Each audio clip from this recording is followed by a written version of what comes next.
Live from the Washington, D.C. area, it's the Inside Scoop. All the news that our viewers want to know. Now, here's the host.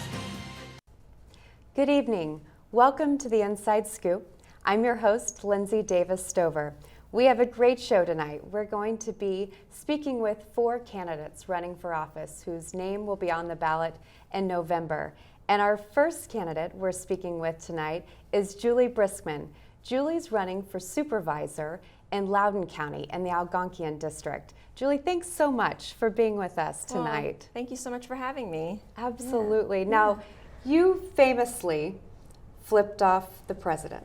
Was it about a year ago or a year and a half ago? It was November 2017. Okay. Yeah. And now you're running for office. I am. That's right. Tell us a little bit about what motivated you to run for office. Sure. I'd love to do that, but first I would really like to say that my heart goes out to El Paso and Dayton right now, and that I am with our immigrant community throughout the metropolitan area, and I intend to be with them when I'm in office. Thank you. So, yeah. Over 30 people were killed this past weekend, and you're right, we need so much more than thoughts and prayers. Yes, we do.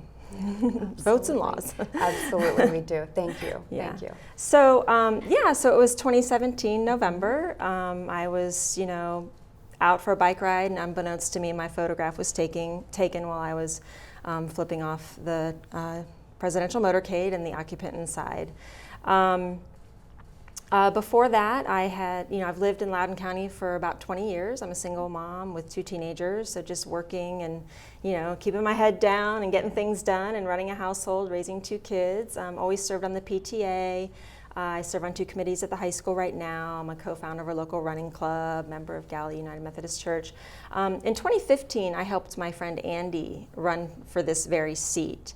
And at that point, I came to realize really what I had already been feeling intuitively about what was going on in our district and the underrepresentation that we have right now. So in helping him, I learned more and got more involved. And then when I heard that Trump was actually going to be the Republican nominee, I really started to pay attention. And after he was elected, I was kind of wondering what to do. I was kind of in shock.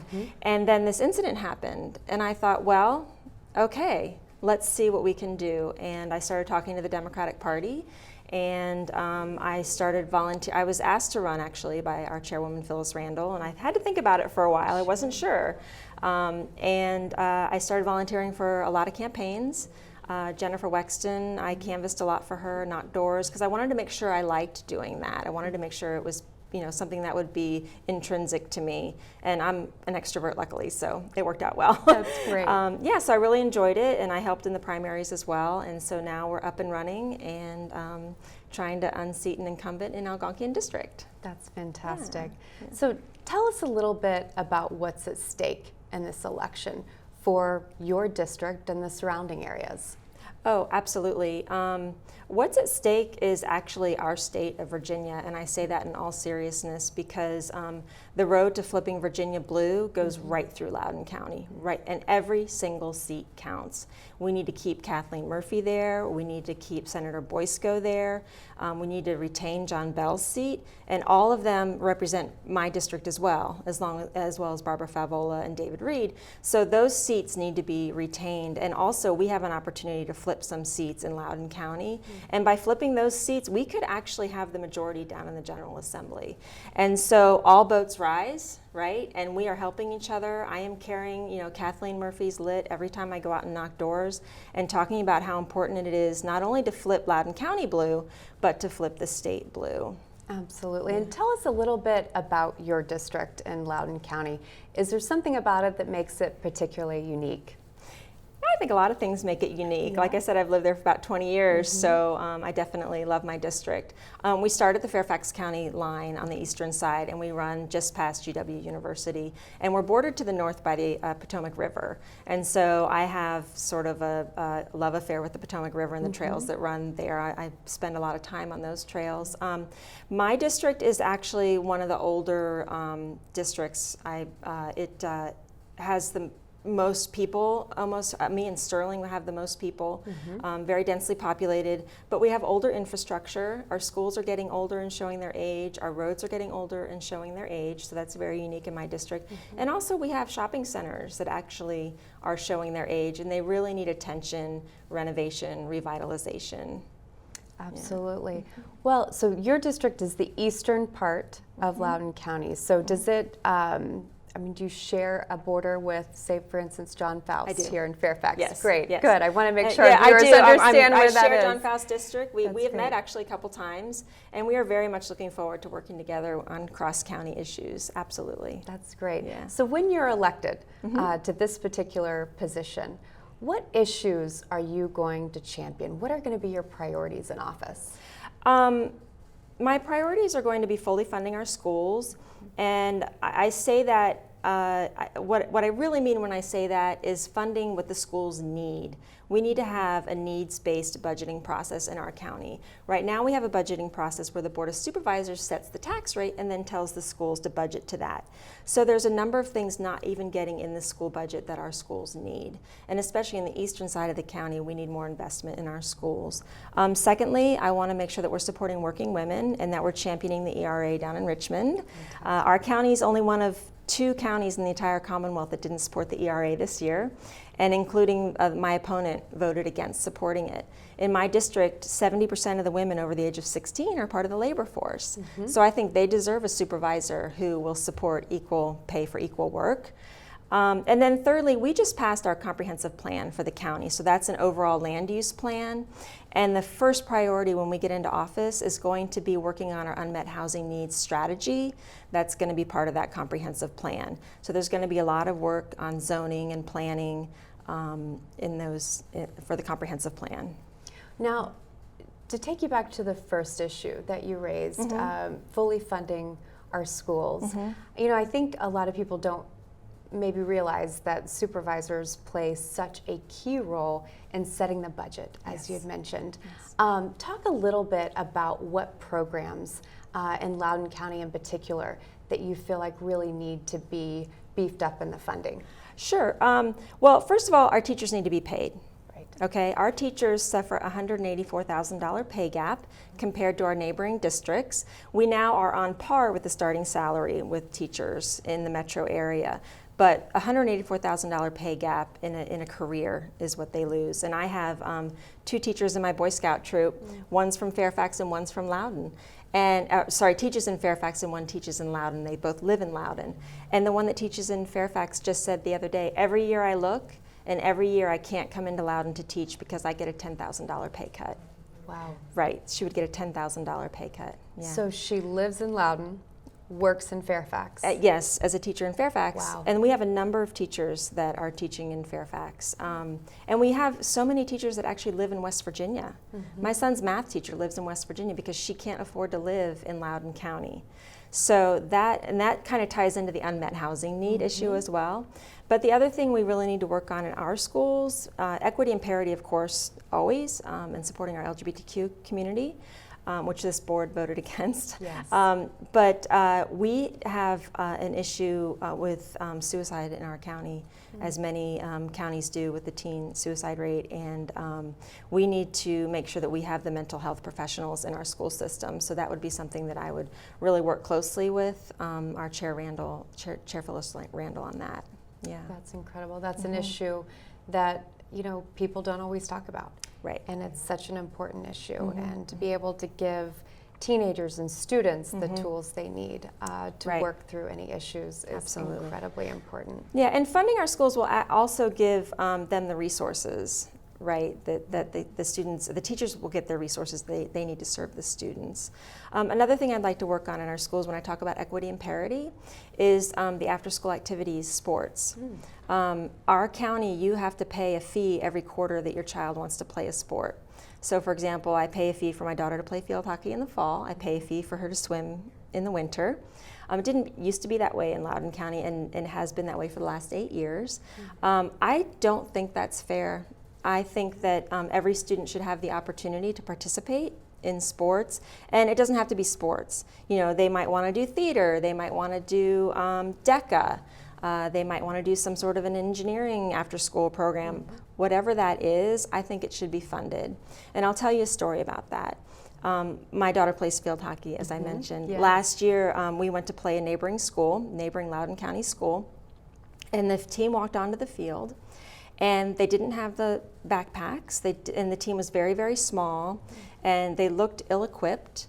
And, a mom turned, several moms were like, wow, what's going on over there? And said, I really want to do something for them. I said, you can vote Democrat, is what you can do for them. Because those families are choosing between paying their electric bill, between putting food on the table, and letting their child play a sport. Wow. And that is a huge difference that I see between the schools and the neighborhoods in Loudoun County. I know a student that went to Dominion High School, graduated from Dominion, where my daughter goes. He didn't start swimming till his sophomore year in high school. He got a partial scholarship to a Virginia school for swimming. So it just makes me wonder how many kids are out there not having their talents recognized and not having an opportunity to get a scholarship. So that's another program that I would champion. That's fantastic. You have covered so many good issues that I think most people may or may not realize that supervisors have the ability and the opportunity to really affect change in. And so that's why, too, this particular position is so incredibly important, not only to your residents, but through surrounding counties. And that's kind of what I want to get to next. Why should people care about this race in particular if they don't necessarily live in your district? Well, we mentioned cross-county cooperation, and I think that if we had a Democrat in this seat, there would be a lot more of that going on with Fairfax County. In particular, in my district, there is somebody sitting there who's been sitting there for 8 years, and it's, she is cut from the same cloth as a Barbara Comstock, and that does not represent the values of our district. So it's very, very important that we start at the local level. And you're absolutely right. Supervisors affect people's lives way more than, the upper offices than you realize. Our biggest jobs are the budget and land use. So when you think about, in my district, we have 2 opportunities to redevelop shopping centers, and that could greatly affect their lives and where they shop, where, local businesses being able to open up and thrive there. Right. Yeah, so I mean, this seat is super important, and also so that we can make sure that we support a legislative agenda that matches our friends in Richmond. Absolutely. And real quick, tell people where they can go, your website, to find more about you. It's www.briskmanforsupervisor.com. Great. Thank you, Julie, so much for being with us tonight. And please stay with us. We'll be right back.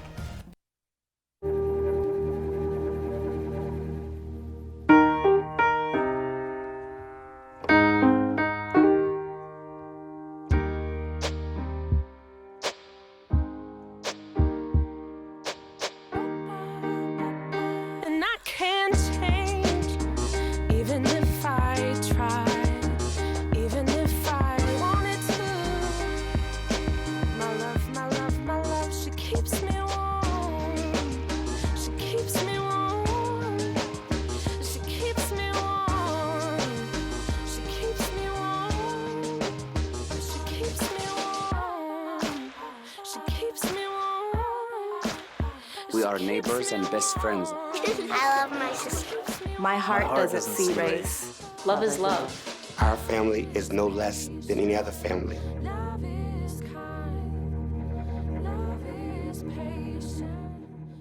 Open road, here comes the Heffley family. Whether it's a short trip or a long haul, Estimated time, 47 hours. they will beg, You're hungry? I'm happy to provide. they will plead. Deep fried butter on a stick. But whatever you do, don't wimp out. Now you're talking. Make them buckle up. He can't hurt. Remember, safety first. Cheese curls second. Are you orange?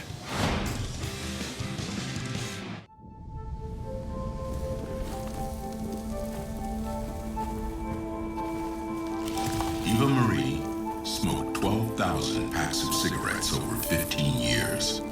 She quit, and now there's a new lung cancer screening that could save her life. You stopped smoking. Now start screening. No matter how much you smoked, early detection could save you. Talk to your doctor or learn more at savedbythescan.org. We're back to the Inside Scoop. Here again, your host. Welcome back to the Inside Scoop. I'm your host, Lindsey Davis Stover, and we have joining us tonight Steve Descano, who's running for Fairfax County Commonwealth's attorney. Thank you, Steve, for being with us tonight. Thank you, Lindsey, so much for having me. It's a pleasure. Absolutely, and I really want to thank you, too, for running, for having the courage to put your name on the ballot. It's hard to do sometimes, and thank you for doing it. Well, I very much appreciate you saying that. It's been quite a journey, but at the end of the day, it's about serving and trying to make our community better. Fantastic. And tell us a little bit, let's start out by just talking about what this job entails, what you're responsible for as Fairfax County Commonwealth's attorney. Well, sure, that is a question that I actually hear quite a bit. I bet. Considering we've only had 2 Commonwealth's attorneys since 1965, and we had a primary for this role in 56 years. So a lot of people don't know that this role in many other places is called district attorney. So it is the lead prosecutor for Fairfax County and Fairfax City. The Commonwealth's attorney is essentially responsible for every decision that gets made in the criminal justice system. It really is the most powerful position in all of the criminal justice system, even more so than the police and more so than judges. At every step of the way, when we determine whether or not we're going to bring a case or accept a case, if we're going to try to divert someone, what type of plea we're going to offer, what charges we're going to bring, what type of sentence we're going to bring, those decisions all get made in the Commonwealth's attorney's office. So it really is the chief law enforcement officer for the county, and outside of the county, it actually has a huge role in the state as well, because the Commonwealth's attorneys are respected experts with state delegates and state senators when it comes to criminal justice bills. So the Commonwealth's attorney will very often work with your local delegation to create bills and laws to improve our criminal justice system. So it is an incredibly important position, and if you care about criminal justice or criminal justice reform, it is the position that has the most power, and it's the one that you have to be involved with and paying attention to. And you just answered beautifully why this race matters. Tell us a little bit about why you decided to run for this particular position. Well, it is, I was a federal prosecutor for a long time, and I had gone into prosecution with the idea that our criminal justice system treats everyone fairly and equally at all times. And unfortunately, in my experience, I got to see that necessarily was not the case. And it really bothered me. And I heard that from people in Fairfax as well, that they felt that this system was the same way, and quite frankly, it was. And the reason that I'm running is because I want to build a modern criminal justice system that accords with our community's values, but also keeps us safe. Because for too long, we've been told that the only way to keep a community safe is through a tough on crime, lock them up and throw away the keys situation. But that doesn't keep us safe. All that does is it ruins lives, breaks down communities, and actually wastes resources and creates more crime down the road. So I'm really running because we can build a smart on crime system that treats everyone equally, that tries to build up our communities instead of breaking them down, that treats our victims with respect and gets justice for our victims, while at the same time really truly keeping us safe. That's why I'm running for this position. That's great. You have had a career of service, first starting with your military service, and then serving in the Obama administration. I mean, it is definitely a theme throughout your life and your career. Can you talk a little bit about what that service has meant to you personally, and how you'll take that level of service into this new position? Well, I very much appreciate that question, because you're right, service is something that has always been a driving force in my life. From the time when I was 17 and I first enrolled at the United States Military Academy at West Point, graduated from West Point, became an officer in the U.S. Army as an aviator, a helicopter pilot. And that experience is actually going to serve me very, very well as the Commonwealth's attorney in Fairfax County, because Fairfax County, as I'm sure you know, has one of the highest concentrations of veterans in the country. We have approximately 70,000 veterans in Fairfax and Fairfax City.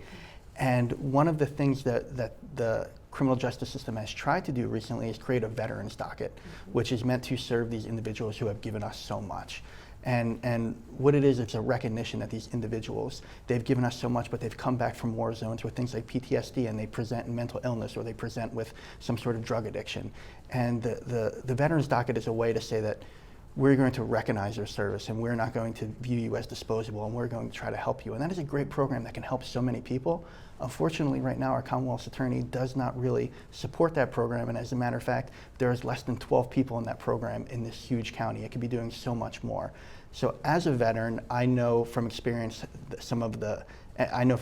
what these individuals who have wanted to serve, what they have put on the line, and know so many individuals with those issues when they come back from a war zone, that I'm going to really make it a focus to better serve our veterans. And that's actually why I was really gratified early in the season to get the endorsement of Vote Vets. Fantastic. As far as the Obama administration, I was a federal prosecutor for 6 years, and in that role I traveled all around the country doing high-level prosecutions of fraud cases where individuals who were rich and powerful took advantage of individuals who were poor and powerless. And I really poured my heart and soul into that work, and during my time there came away with a number of awards, but it wasn't the awards, it was the idea that we were helping people who otherwise wouldn't have a voice. And I ended up doing that type of work, not by accident, but on purpose, because I've always felt that our criminal justice system should treat everyone with respect and should protect everyone, and that no one is above the law. And it's those ideals, that no one is above the law, that I plan to bring to the Office of Commonwealth's Attorney. That's fantastic. And talk a little bit about when you're elected. What will your priorities be? What will you really work to champion here in Fairfax County?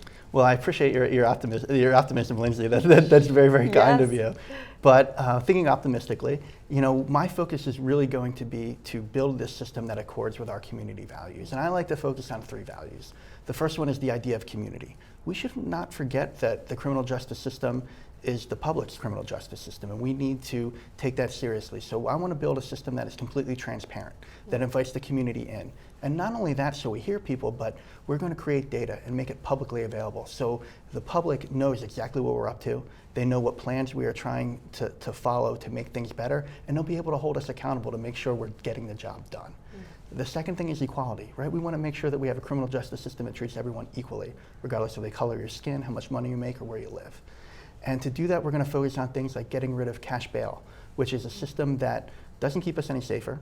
It just penalizes poor people for being poor, and actually it wastes taxpayer money and creates more crime down the road. What I want to do is I want to look into alternatives and bring alternatives to bear that are going to keep our community safe but not penalizing poor people for being poor. The third thing I want to do, the third value I really care about, is the idea of seeking real justice. Not this lock them up and throw away the key, but actually trying to get at the root causes of crime. And a great example of that is what we see in the war on drugs.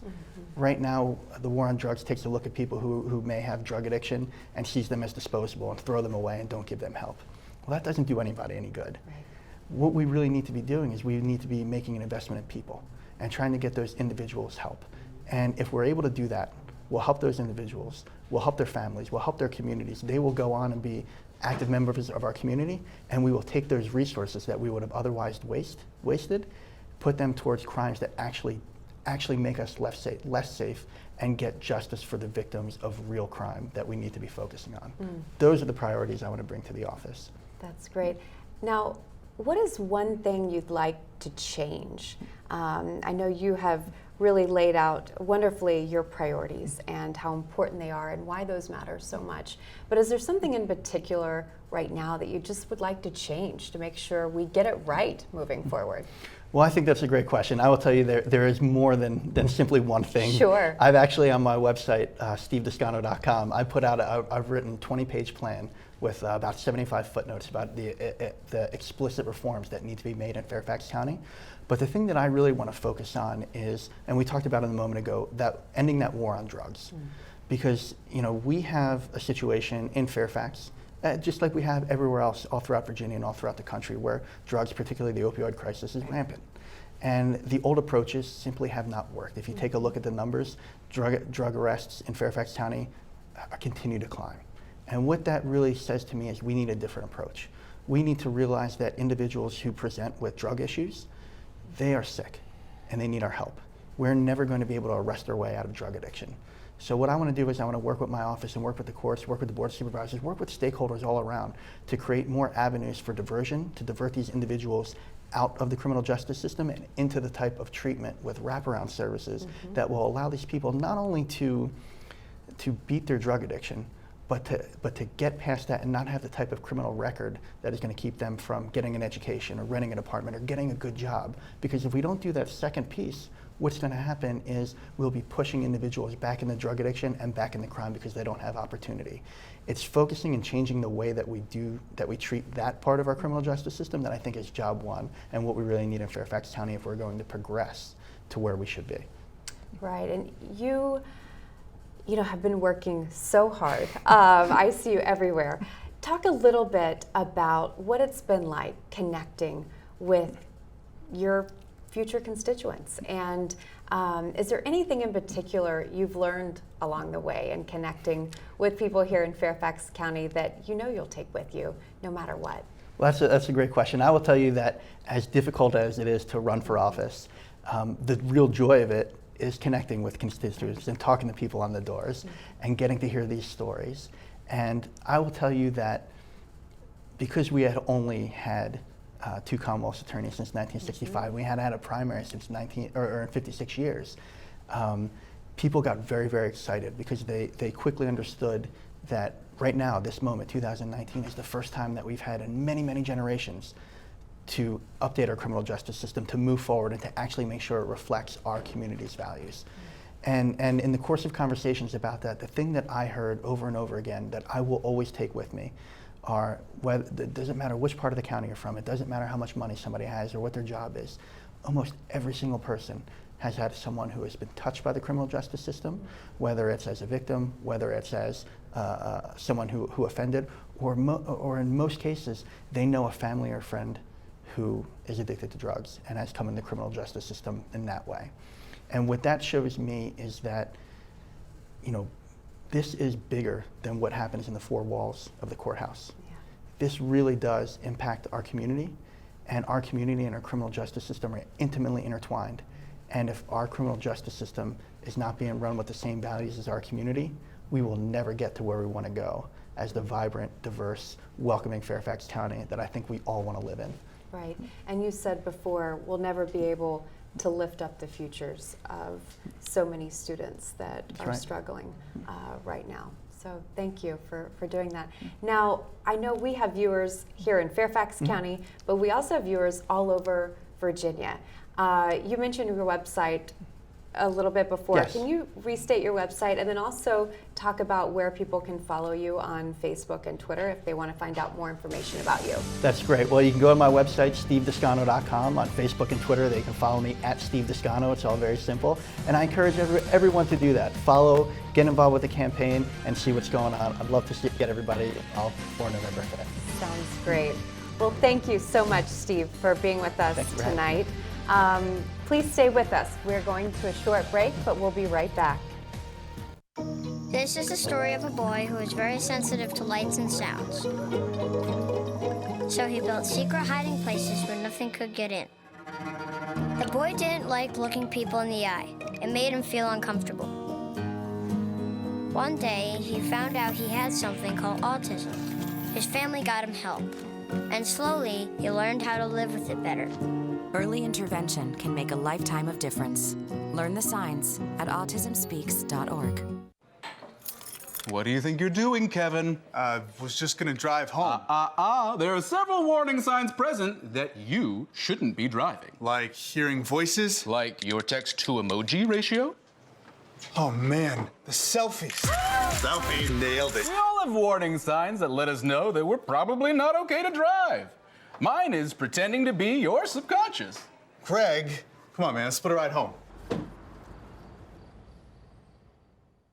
Being a dad is an adventure full of special moments. A cruise? Surprise! Unexpected moments. I got this. And even awkward moments. Okay, Dad, thank you.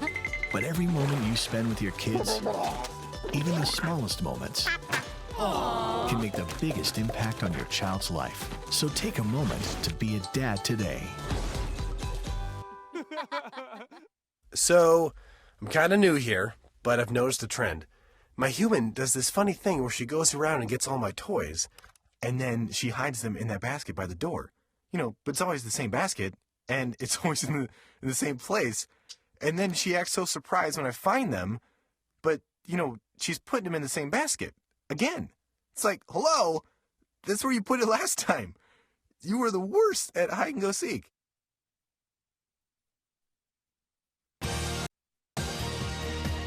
We're back to the Inside Scoop. Here again, your host. Welcome back to the Inside Scoop. I'm your host, Lindsey Davis Stover. And this evening we have joining us Linda Sperling, who's running for Supervisor here in Fairfax County for the Spriingfield District. Tell us, Linda, a little bit about the Spriingfield District. Well, it's very misleading, the name the Spriingfield District, to be honest, because just a very small portion of the Spriingfield District is actually in Spriingfield. The Spriingfield District is on the western part of the county and runs from West Spriingfield through Burke, Fairfax Station, Fair Lakes, Fair Oaks, and even up to Greenbrier Shopping Center, as well as in Clifton where I live. So it really covers a wide, like I said, a wide swath of area in the western part of the county. Oh, great. Thank you, first of all, for running and putting your name on the ballot. Tell us a little bit about what led you to that decision. What made you decide to run for supervisor? Well, I've always been very involved in the community. I'm a former professor at both George Mason and at NOVA at Northern Virginia Community College. And I'm currently serving on Fairfax County's Transportation Advisory Commission. And I've been involved in other community organizations as well. And something that I've realized more so as the years go along is how important local government is, much like what you and Juli were just talking about. If you look at your day from when you wake up in the morning until you go to bed at night, so many decisions that you make are touched by local government, from the level of education that your kids will receive due to the funding that we provide for Fairfax County Public Schools, where your job is going to be located. Do you have to have a long commute to work? Is it a good commute or a bad commute? Do you live in a safe community? Can you afford to live in a safe community?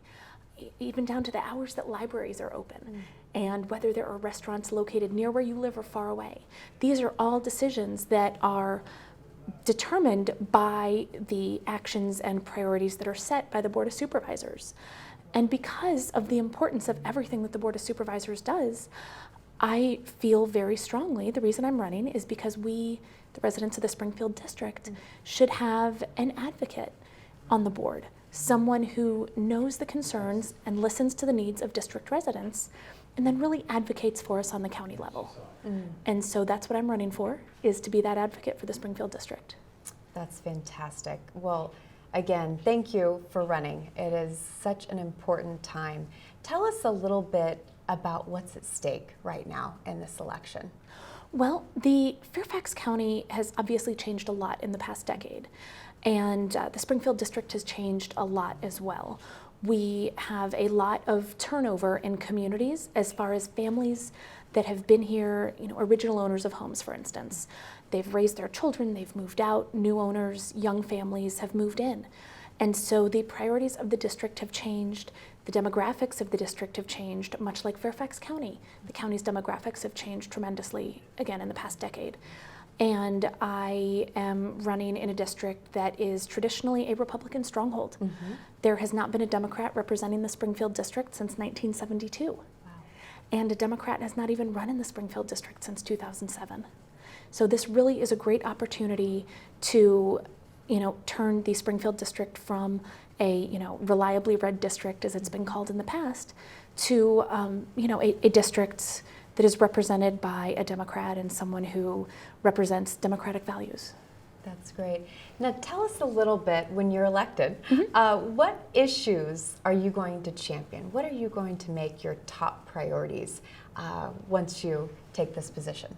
Well, my top priorities I've already spoken to a bit. The first is education, transportation, specifically public transportation, and the third is affordable housing. Great.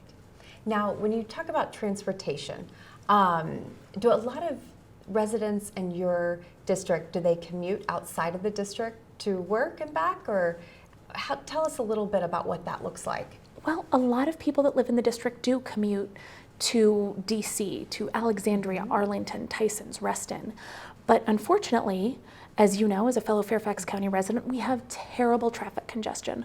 We have the 4th worst traffic congestion in the nation, partially because we do not have a very robust public transportation system. And in the Spriingfield district especially, there are very, very few options other than getting in your car and driving to work. So that means that when you're in your car and you're one person, you're behind a car with one person, this is what is really adding to our congestion that we have. And so if we expand our public transportation options, we will make it more convenient for people to get to their jobs in DC and Reston and Arlington and Tyson's Corner, but also clear up the roads a little bit for everybody else. Absolutely. And you spoke to that in a way that really kind of talks about the quality of life. I mean, transportation in so many ways is about quality of life. It's whether or not a parent can get home in time to help their child with homework, to soccer practice, whatever the case may be. And so you touched beautifully on what supervisors do. And really, you all take care of the quality of life for residents in your area. And Absolutely. that's so critically important. It is. And education, I know you're very passionate about education. Talk a little bit about what your priorities will be in terms of education. Well, you know, as I said, I'm a former college professor. My mom was a Head Start teacher, and I am a product of Fairfax County Public Schools. I have 2 sons who are currently FCPS students, so I'm very invested in Fairfax County Public Schools, as you are. And what I would like to do is, first of all, make sure that we continue to fund our schools and do everything that we possibly can to reduce overcrowding. There's a school in my district, a school in the West Spriingfield Pyramid, that has 6th graders with 40 kids in the class. Wow. The school is actually taking away, they're bringing another trailer in this summer to cover up the blacktop. Kids won't be able to go and play basketball during recess because the school is so tremendously overcrowded. And so I want to make sure that we are reducing overcrowding, improving our facilities, and I really would like to see much better communication between the Board of Supervisors and the school board and the community at large. You know, I think as a Fairfax County resident myself, hearing you say there is a classroom that has 40 children in it, I mean, that to me speaks volumes to, you know, the need for us to take better care of our schools and our teachers, making sure we're paying them what they deserve to be paid. And that kind of leads us into a little bit of affordable housing, which I know is one of your other priorities as well. Can you talk a little bit about how tough it is for people like teachers and others who are serving our community to actually be able to live in our community? Can you talk a little bit about what that struggle looks like here in Fairfax County? Well, you know, the average family in Fairfax County, a family of 4, needs to make approximately $114,000 a year to live comfortably. And the average home, if you want to buy a home, the average is $500,000. Average rents are, I want to say, $1,800 for a 1-bedroom apartment. So it's very expensive to live here. So we have teachers who are living out of the county. I've met people who work for the county who live in Stafford. I've met a firefighter who lives in Delaware. Wow. And comes and spends a few nights at the firehouse, goes back to his family in between shifts. But it's not just county employees, teachers, police officers, firefighters. It's nurses that can't afford to live here. It is people who, you know, work in retail establishments, who, you know, the teller at the bank, somebody who helps you at Giant or makes your latte for you at Starbucks. We have so many workers here in Fairfax County that can't afford to live here. And that is really something that we need to change. It is a very bad situation when we have teachers who can't afford to live in the community, firefighters who have to commute to Delaware. We need to provide more housing that is affordable for our workforce. Well, and it's so interesting because that is an issue that we hear about over and over again. Can you talk a little bit about what a supervisor can do in terms of making affordable housing a priority? What would that look like in the job? Well, there are several things that supervisors can do. The first is looking at the overall comprehensive plan, the plan of where in the county are we going to have single family homes? Where are we going to have multi-unit? Where is it only going to be industrial?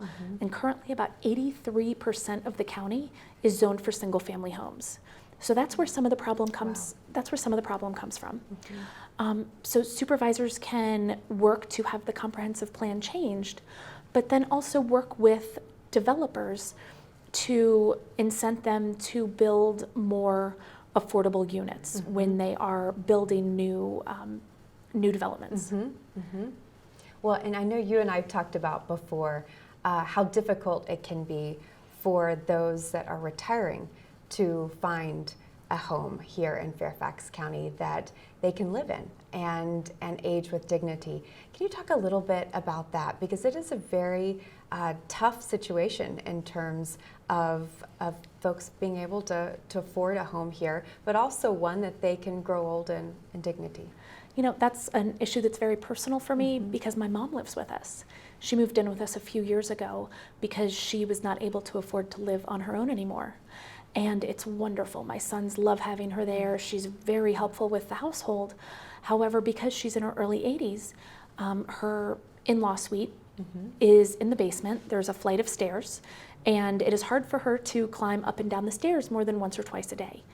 And I have been knocking on doors, talking to a lot of people in the community, and I've spoken with a lot of seniors, a lot of people who have retired and want to leave Fairfax County, not because of taxes, as my opponent likes to say, but because our housing stock here is not geared towards seniors. We have a lot of single family homes, and if you want to downsize, your options are primarily townhomes, which most of them are 3-level townhomes, 3 flights of stairs. And so if someone's getting older or has limited mobility, a house with stairs isn't an option. You know, seniors need to be able to, like you said, age gracefully somewhere that they don't have to worry about falling down the stairs. Maintenance outside of the house is something that I've heard of a lot. I actually spoke with a woman last weekend who's planning to move out of the area because she was able to find a 1-level house where her neighborhood HOA will take care of mowing the grass and shoveling the snow, and that will be extremely helpful for her as she gets older. Well, that's incredible. Thank you for making education, transportation, and housing your top priorities in this race. And I know you will carry that on when you're elected. Yes. Now, we have viewers inside of Fairfax County, but we also have viewers all over Virginia and elsewhere. Can you tell people where they can go to find more information about you? Yes, my website is sperlingforsupervisor.com, and I have a presence, our campaign has a presence on Facebook and on Twitter, so just check it out, sperlingforsupervisor.com, either the number 4 or spell it out. Both options, you'll be able to find us and learn more about our campaign. Great. Thank you, Linda, so much for joining us this evening. It was a treat to have you on. Yes, thank you for having me. Absolutely. Please stay with us. We're going to go to a quick break. We'll be right back. So, I just moved in with this family, and it's embarrassing. The little one, he likes to go outside and crawl around in the giant litter box. I don't know what he's doing. I mean, I was born and I knew how to use the litter box. Look at that.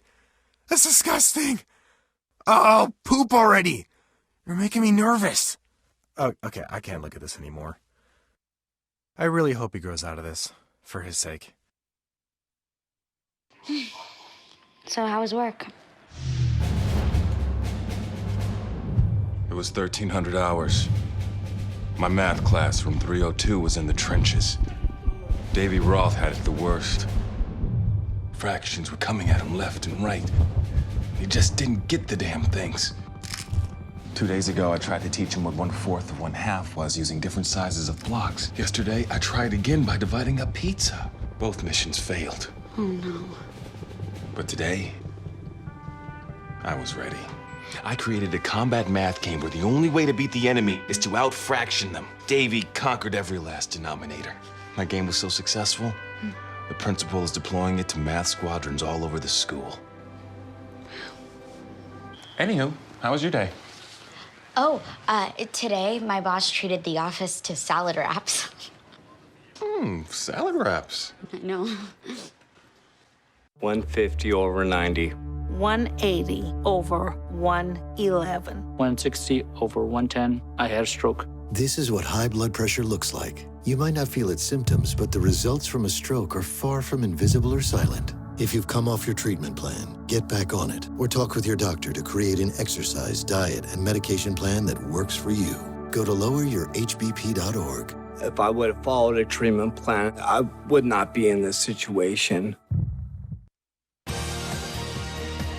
We're back to the Inside Scoop.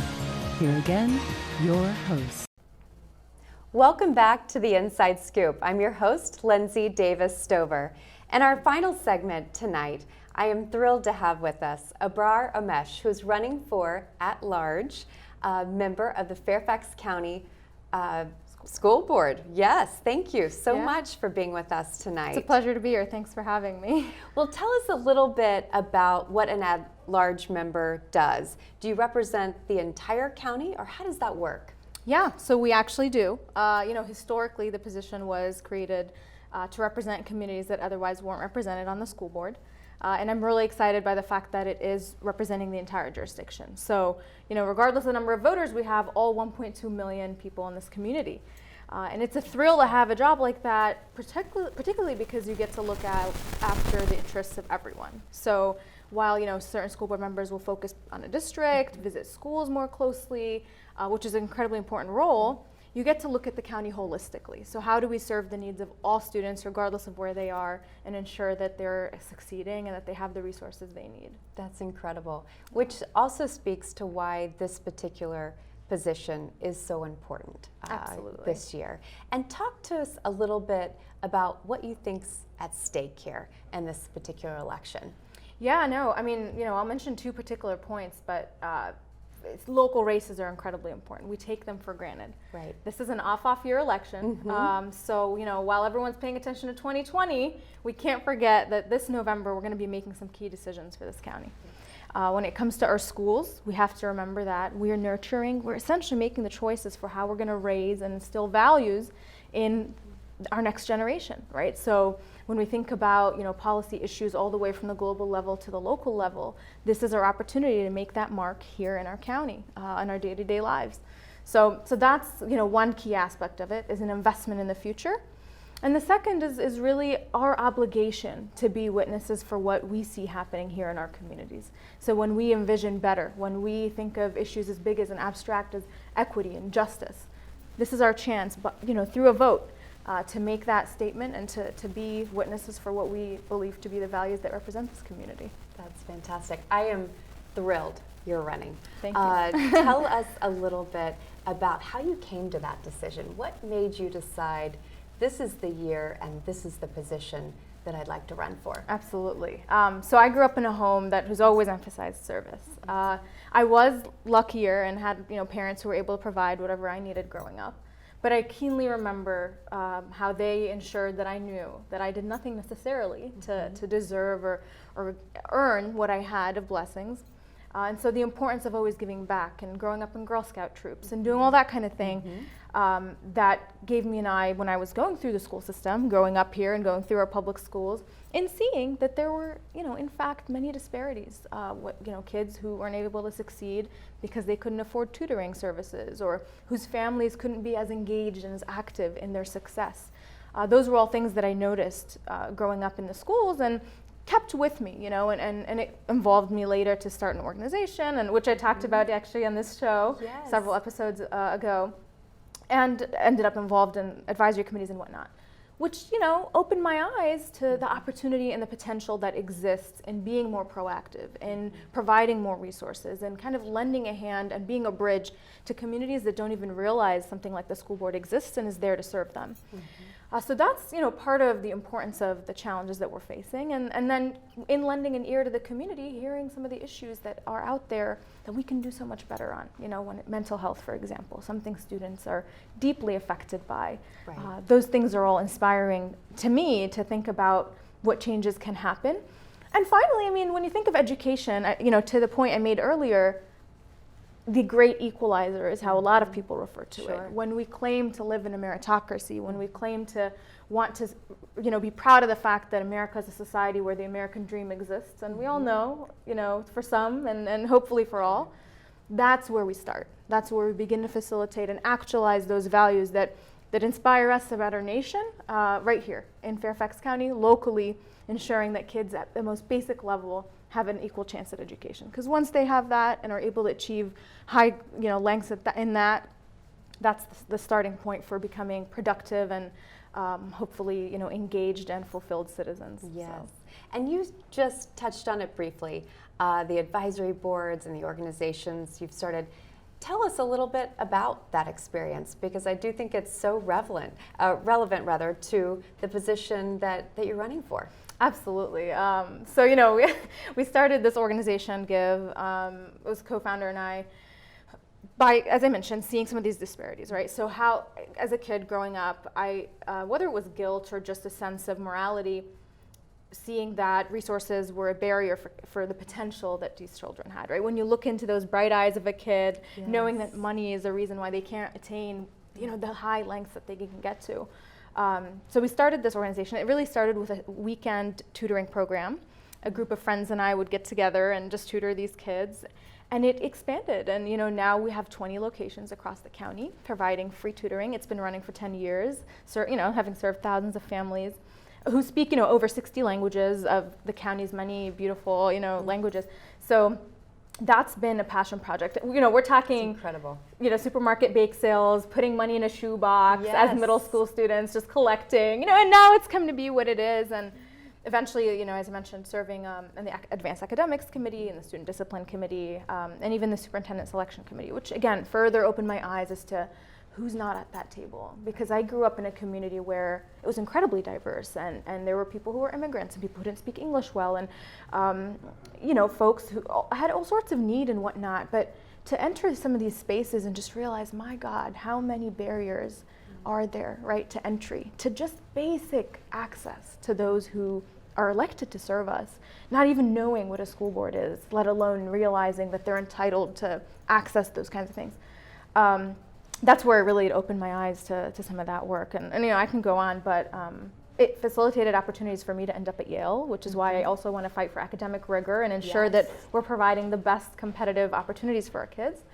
But again, realizing that the beauty of our county is that diversity, over 180 languages, but that we can't overlook that, a significant portion, 6 to 7%, live in poverty, and many of our schools are free and reduced meals, and or on free and reduced meals. So the many challenges that we do face while being proud of those things kind of creates this, I don't want to call it a dichotomy because I'm more hopeful and optimistic as to what it can look like. Good. But, it compels us to ensure that we don't facilitate those gaps. Right. Well, and that leads us to this particular question, which is, what will be your top priorities? We have talked about a lot already, but what are going to be the things that you really champion when you're elected? Absolutely. So when I think of issues, I really like to take it from the global, think globally, act locally. I'm a Girl Scout, that's how I was trained. But when we think of even issues in the news, immigration obviously is a major issue. Just today, yesterday, right, gun violence is another issue. Socioeconomic gaps, when we watch the presidential debates and hear the Bernies and the Elizabeth Warrens talking about those kinds of things. So when we think of those big issues and grieve over the situation in our country, we can think of how those, manifest themselves right here. So locally, when we think of things like opportunity for all and academic rigor, how do we balance those two? One of the things that I, on issues in particular value is the fact that I run as an independent in this race, because I want that conversation to be for everybody. It's not a partisan race for a reason, and that's critically important to see. All right, let's keep our school, our schools competitive. Let's funnel those resources into STEM and programs that are going to keep our kids at the top, and let's also make sure that that's available for everyone, right, for every kid. So it's, equity has been really my justice, fairness, are things that have motivated me through the values that I learned in our schools and in our Girl Scout, troops, to champion. And then further, mental health, as I mentioned. How do we care for the whole child, the social and emotional well-being of a child, beyond just the intellectual and academic abilities that that child comes with or that we can nurture, right? So caring holistically for that kid, I think, how can they be civically engaged, connected? That's an issue that I would like to look at, the holistic education of the child. And then, of course, teacher support, staff support broadly. We have, some of our teachers or some of our administrative assistants are paid less than, with the respectable job of being cashier at Trader Joe's or places like that. So, folks who that come with a skill set that they were trained for.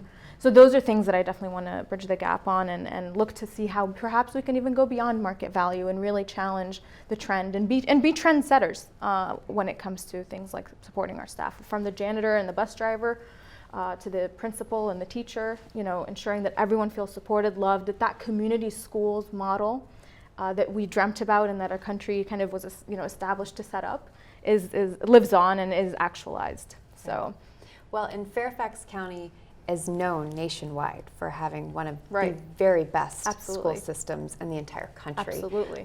So, in so many ways, we should be leading on those issues. Exactly. In particular. Now, you have done a lot of work with students. Talk a little bit about how you will incorporate their opinions and their voices in your decision-making policy process. Yeah, no, I'm super excited about the student involvement. Yes, we've been able to engage students in a way that I'd argue no other campaign has in the past. With maybe a close second to Ryan McElveen, or a tie. Sure. But I joke with the students, they got involved realizing what the school board was with this whole closed FCPS thing that Ryan McElveen started. Right. So of course, kids kind of joke about how I'm going to live on and be the closed FCPS or whatnot. But in all seriousness, when we think of educating the whole child, preparing our kids for the future, investing in our own futures. Involving young people is a critical component, and allowing them to see the civic process and be a part of the civic process. So we've had interns, we've had members of our staff serving as high school students.